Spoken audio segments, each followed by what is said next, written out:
靜夜思，李白。床前明月光，疑是地上霜。舉頭望明月，低頭思故鄉。白話文嘅意思係，床邊照住明亮嘅月光，以為係地下結咗一層白霜。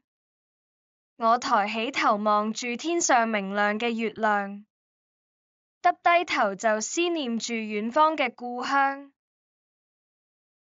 呢首係一首五言絕詩，第二同第四句押韻。喺意境方面，詩裡面嘅夜色安靜無聲，天地被一片潔白嘅月色籠罩住，勾畫出空曠清冷嘅夜半畫面。呢個靜寂嘅夜景，襯托出喺異鄉嘅孤獨，以月色如霜嘅景物，觸發綿綿鄉愁。景同埋情融為一體，成個意境樸素自然。簡約嘅畫面牽動出真切綿長嘅情思。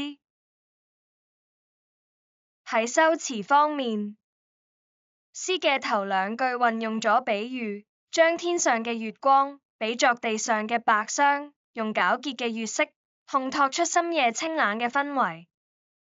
後兩句採用咗對偶，舉頭同埋低頭嘅動作相對。